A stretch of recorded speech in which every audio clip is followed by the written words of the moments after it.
Hello बच्चों। तो आइए सबसे पहले प्रश्न पढ़ते हैं। एक पासा 3 बार फेंका जाता है। तो ये देखिए 3 बार हमने पासे को फेंका है। मान लीजिए कि पासे पर दो अनेक की संख्या x द्वारा निरूपित होती है, यानी कि जो दो आ रहा है पासे को फेंकने पर वो x के द्वारा दर्शाया गया है। तो x की हमें क्या बतानी है, हमें प्रत्याशा बतानी है, यानी कि एक्सपेक्टेशन बतानी है, ज्ञात कीजिए। तो प्रायिकता ज्ञात करेंगे कि दो आने की कुल जो प्रायिकता है वो क्या होगी।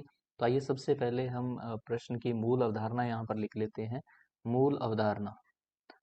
तो मूल अवधारणा क्या रहेगी प्रश्न की? देखिए बच्चों, मूल अवधारणा रहेगी कि जो संभावना है या प्रायिकता जो है, संभावना या प्रायिकता वो क्या है। देखिए ऊपर जो अंश में आता है वो क्या है, अनुकूल परिस्थितियां या संभावित संभावित परिणामों की संख्या। संभावित परिणामों की संख्या यानी कि दो के अनुकूल संख्या बटे में क्या आएगा, हर में क्या आ जाएगा, हर में आएगा हमेशा परिणामों की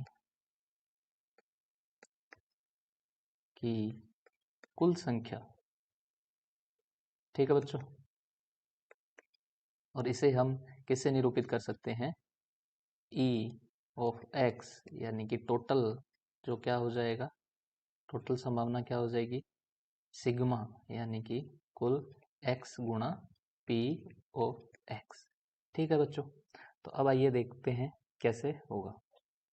तो सबसे पहले अगर एक पासे की बात करें तो हमें दिया गया है कि x बराबर क्या है, x है बराबर है दो अ, पासे पर पासे पर दो आने की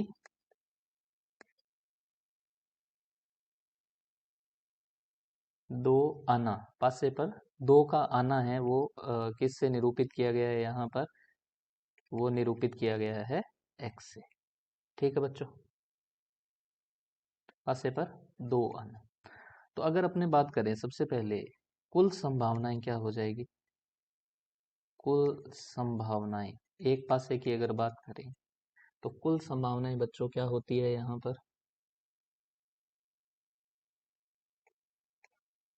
कुल संभावनाएं एक पासे की मैं बात कर रहा हूं यहाँ पर। तो कुल संभावनाएं जो s है वो क्या होता है, वो ये देखिए s एक पासे पर 1 से लेकर 6 तक की संख्याएं आ सकती है। तो कुल जो है वो इस तरह से 1 2 3 4 5 या 6 आ सकता है। तो अगर अपने बात करें कि दो के आने की संभावना यानी कि P2 है वो क्या है, वो है एक ही है, एक। और कुल संभावनाएं कितनी है, कुल संभावनाएं यहाँ पर 6 है, 6। कुल संभावनाएं 6 है और दो आने की संभावना क्या है, एक है। तो दो आने की संभावनाएं हो जाएगी 1/6। और इसी तरह दो के ना आने की जो संभावना है P2 बार, वो क्या हो जाएगी, वो हो जाएगी 5/6 हो जाएगी। एक में से माइनस करेंगे 1/6 को। तो अब आइए बच्चों देखते हैं प्रश्न आगे कैसे होगा हल। तो देखिए x है वो दो के आने को निरूपित करता है। तो हम यहाँ पर लिख सकते हैं कि x का मान क्या हो सकता है, यानी कि एक बार 3 बार पासे फेंकने पर दो है वो एक ही बार आ रहा है, या 2 बार आ रहा है, या 3 बार आ रहा है। ठीक है। तो सबसे पहले हम p है, प्रोबेबिलिटी पॉसिबिलिटी संभावना ज्ञात करेंगे कि x बराबर 1, यानी कि 3 बार पासे फेंकने पर जो दो है वो एक बार ही आ रहा है। ठीक है बच्चों। तो कैसे हो जाएगा प्रश्न, वो देखिए। तो यहाँ जो सूत्र है वो हम यह काम में लेते हैं कि P बराबर P x बराबर R N C R small p R और Q की पावर n-R, जहाँ P क्या है, P है दो आने की संभावना, दो आने की संभावना, और Q क्या है, दो के ना आने की संभावना, ना आने की संभावना। तो देखिए बच्चों, तो यहाँ क्या हो जाएगा, देखिए एन, एन का मान कुल कितना है, एन 3, सी और आर का मान हो जाएगा 1। ठीक है बच्चों।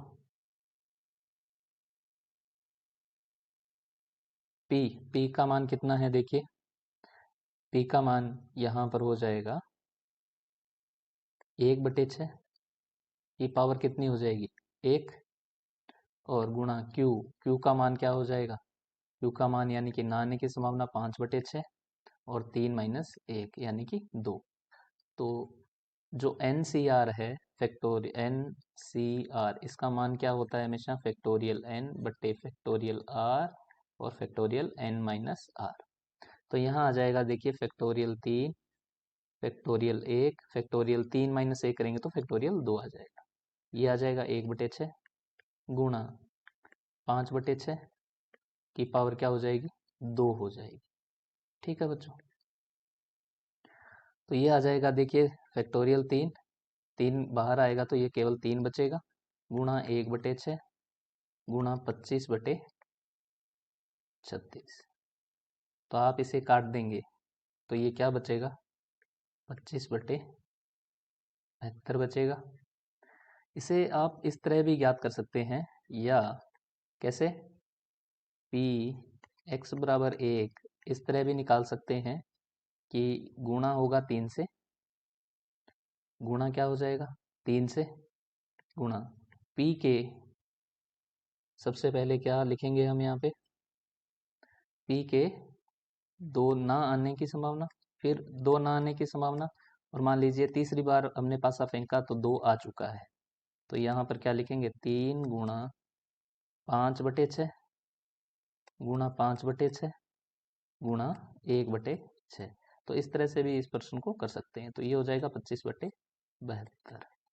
अब हम देखेंगे कि मान लीजिए जो हम पासे फेंक रहे हैं 3 बार, उसमें से 2 बार है वो 2 आ रहा है, तो क्या हो जाएगा, यहाँ भी हम इसको डायरेक्टली कर सकते हैं, पी 3 गुणा पी, मान लीजिए पहली बार में 2 नहीं आया है, दूसरी बार में 2 आ गया और तीसरी बार में भी 2 आता है।